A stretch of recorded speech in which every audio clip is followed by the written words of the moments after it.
Before Canadian Prime Minister Justin Trudeau, there was Pierre Elliott Trudeau, his father and Canada's 15th Prime Minister.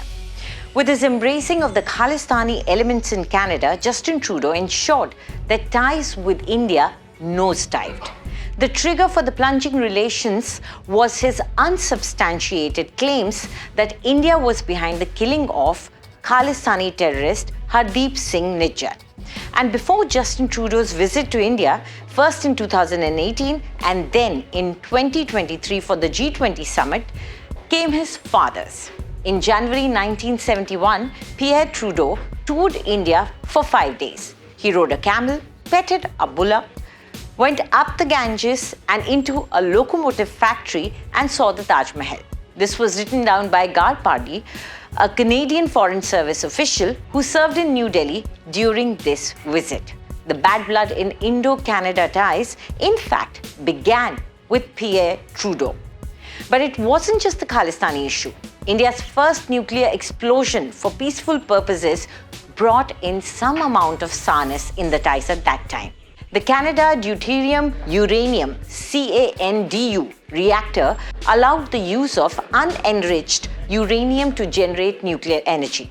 This was beneficial to developing nations like India that didn't have enrichment facilities. But by lowering the entry barrier, it also gave access to plutonium and in turn, nuclear weapons. The United States and Canada collaborated on India's civil nuclear program for cheaper nuclear power. And Canadian Indian Reactor US or CIRUS nuclear reactor. The CIRUS reactor was commissioned in July 1960 and built under Homi Jahangir Bhawa's leadership with Canadian collaboration. Then Canadian Prime Minister Pierre Trudeau said the program was for peaceful purposes and if India tested a nuclear device, Canada would suspend its nuclear cooperation. In 1974, 3 years after Pierre Trudeau's visit, India detonated a nuclear weapon at their Pokhran test site using plutonium from the CIRUS reactor, according to a Stanford University research paper. India said it was a peaceful nuclear explosion, and India claimed that they didn't violate the terms of agreement with Canada. But Pierre Trudeau's Canada withdrew all support for India's nuclear energy program and recalled Canadian officials working on another reactor in India, according to a Columbia University research paper.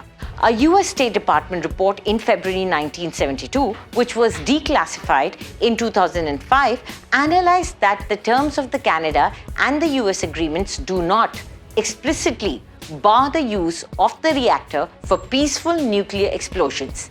The State Department report said agreements with both the Canada and US limit the use of the CIRUS reactor to peaceful purposes. But the language of agreements do not preclude peaceful nuclear explosions. But it took years for the freeze in nuclear ties to melt. In 2010, a nuclear cooperation agreement was signed between the two countries during the visit of Prime Minister Manmohan Singh to Canada for the G20 Summit. But it wasn't just the Pokhran nuclear test that soured the relations. Pierre Trudeau's refusal to act against the Khalistani elements, just like his son, was a major blow to Indo-Canadian ties and resulted in the worst terror attack on Canadians themselves. Let's talk about Pierre Trudeau and the Kanishka bombings. Gar Pardy, a retired Canadian Foreign Service official, in the publication Ottawa Citizen in 2018 wrote, Sikhs have been a significant part of the Canadian mosaic since the late 19th century. Their numbers increased dramatically with the mid-1970s changes to the Immigration Act. Now at over 7.7 lakh, Sikhs form about 2% of Canada's total population and are a politically influential community. Then there were terrorists from Punjab who took refuge in Canada after the crackdown on militancy in the 1980s. One such terrorist was Talvinder Singh Parmar. He fled to Canada after killing 2 police personnel in Punjab in 1981. Parmar, a member of Khalistani outfit Babbar Khalsa, called for attacks on Indian missions abroad and communal killings as well. India requested that Parmar be extradited, but the government headed by Pierre Trudeau turned down the request. Not only that, even intelligence warnings sent from India went unheeded. India's intelligence agencies sent an urgent message to the Canadian authorities on June 1st, 1985, seeking security measures against a possible airplane attack by Khalistani terrorists, according to media reports. But then it happened.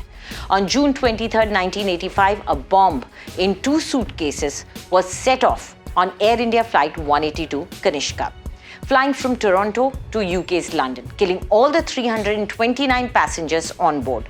Most of those killed were Canadians, and the Kanishka bombings remain the worst terrorist attack in Canada's history. Parmar, whom Pierre Trudeau shielded, was the mastermind of the Kanishka bombing. He was killed by police in Punjab in 1992. In June this year, posters honoring Parmar were seen at various locations in Canada. Everyone arrested for the Kanishka bombing, including Talvinder Singh Parmar, were let off, and only one person was convicted. Inderjeet Singh Rayat was given a prison term of 15 years. Canada's inadequate and inept response to these bombings never met the Indian government's expectations. This is what Pardy wrote. Terry Milewski, who is a retired CBC correspondent and author of Blood for Blood, 50 Years of the Global Khalistan Project, wrote, "The meek Canadian response to the Khalistani challenge was a frequent target of Indian politicians as far back as 1982, when Prime Minister Indira Gandhi complained about it to Prime Minister Pierre Trudeau. In what is nothing but a clear example of Pierre Trudeau's double standards, though he didn't act against the Khalistani terrorists, his term in office was marked by a crackdown and the defeat of the French separatist movement in Quebec." Now let's tell you a little bit more about Pierre Trudeau and Quebec crackdown. The French-speaking population sought to break away from Canada, but Pierre Trudeau oversaw a crackdown against the legitimate democratic movement in the late 1960s and the early 1970s. Civil liberties were suspended and troops were moved into Quebec. There were no-holds-barred raids on homes and offices, and over 500 people were detained. Justin Trudeau's policy on Khalistanis reflect his father's. Trudeau Jr. has political compulsions also. His government is propped up by the New Democratic Party, or the NDP, led by Jagmeet Singh. Ujjal Dosanjh, a former Canadian minister, tells IndiaToday.in, Justin Trudeau lacks the political conviction of his father. Trudeau Sr. was a lawyer, constitutional scholar, and activist. There is no comparison between the two, the father and the son. Justin Trudeau is more enamored by identity politics. It's easy for him to latch on to any little group that wants different treatment.